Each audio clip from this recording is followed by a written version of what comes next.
జిల్లాలో quartz mine అక్రమాల ఉచ్చు బిగించుకుంటోంది. గత ప్రభుత్వంలో ఉమ్మడి నెల్లూరు జిల్లాలో సైదాపురం మండలం, గూడూరు రూరల్ మండలం, పొదలకూరు మండలాల్లో అక్రమ క్వార్ట్జ్ వ్యాపారం చేస్తున్న విషయం తెలిసిందే.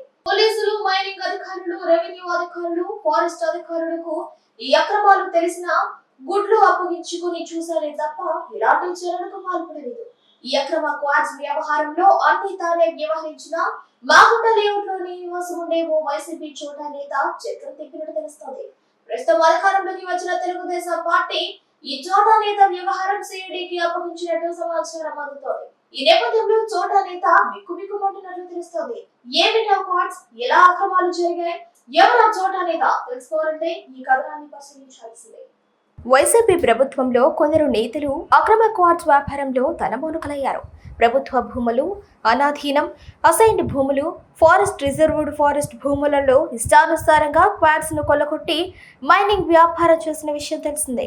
నెల్లూరుకు చెందిన ఓ మాజీ మంత్రి కనుసన్నల్లో ఈ వ్యవహారాలు నిర్వహించారు. మాజీ మంత్రికి ముఖ్య అనుచరుడుగా ఉన్న మాగుంట లేఅవుట్లోని వైసీపీ చోటా నేత ఈ వ్యాపారాన్ని నడిపారు. గత ప్రభుత్వంలో తుమ్మల, తలుపూరు లాంటి గ్రామాల్లో ప్రస్తుత తెలుగుదేశం పార్టీ నేతలు ఆందోళన చేసిన అక్రమ అరెస్టులు చేసి ఉద్యమాన్ని అనగదొక్కి వేల కోట్ల రూపాయలు ప్రభుత్వం సంపదను కొల్లగొట్టారన్నది నగ్న సత్యం.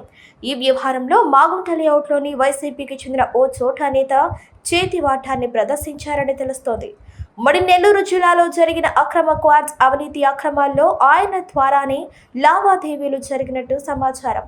ఈ లావాదేవీల వ్యవహారంపై మైనింగ్ అధికారులు ప్రభుత్వానికి ఓ నివేదికను సమర్పించారు. ఈ నివేదిక ఆధారంగా సిఐడి పోలీసులు తమదైన శైలిలో విచారణకు శ్రీకారం చుట్టారు.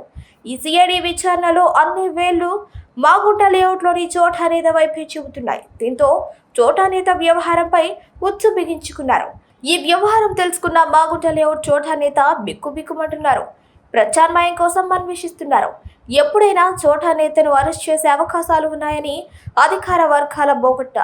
ఈ నేపథ్యంలో నెల్లూరు నగరంలో అక్రమ మైనింగ్ వ్యవహారంలో కోట్లు గడించిన మరికొందరి డొంక కదిలే అవకాశాలు ఉన్నాయని భావిస్తున్నారు. అప్పట్లో అక్రమ మైనింగ్ కు సహకరించిన అధికారులు సైతం ఈ పులి జూదం మాటలో బలయ్యే అవకాశాలు కనిపిస్తున్నాయి.